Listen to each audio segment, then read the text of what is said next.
My first domestic violence incident occurred in 2002.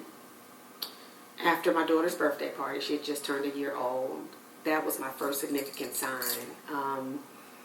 It was over finances, money, and on a Sunday on my way to church. He was working at the local hospital where we lived. He had gotten off, and he just apparently didn't like what I had on that particular day. And the money that I budgeted for the birthday party, he needed to owe me some money, and at this particular point, I assumed that he didn't have the money. And my purse was actually a basketball, metaphorically speaking, and I was defending my purse because no matter what he was going to do, he was going to get that money out of my purse.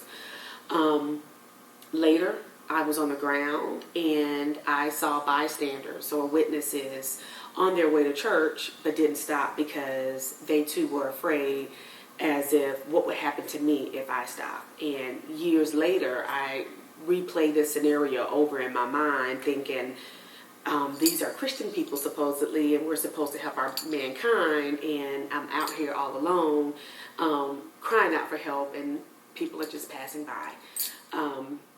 That's just one of several incidents that occurred over a 10-year span. And Christmas Eve night, somebody knocked on my door. I thought it was my next door neighbor, but it was actually my ex, and he had found out where we lived. Didn't have a peephole in the door, but I automatically opened it up, and it was him.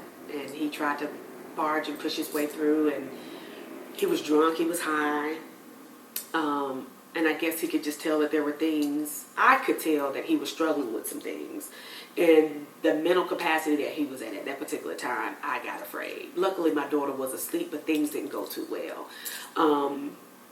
Because I ended up going to jail again that night. All charges were dismissed, and I was able to retain a good lawyer. But my moment at that particular time wasn't thinking of throwing hot water on him. It was the hard-boiled eggs in the water, that if the hard-boiled eggs would hit him, it would hurt him like a baseball, and he would leave me alone. My kitchen was an L shape. So as he kept coming towards me, I'm backing myself away. By the time I'm backing myself away, I'm up against the stove. The water and the eggs were already turned off. I was making deviled eggs for Christmas dinner. That was my part to share or to create. But I never made it to that particular, that Christmas. And I promised my daughter that day, because I had to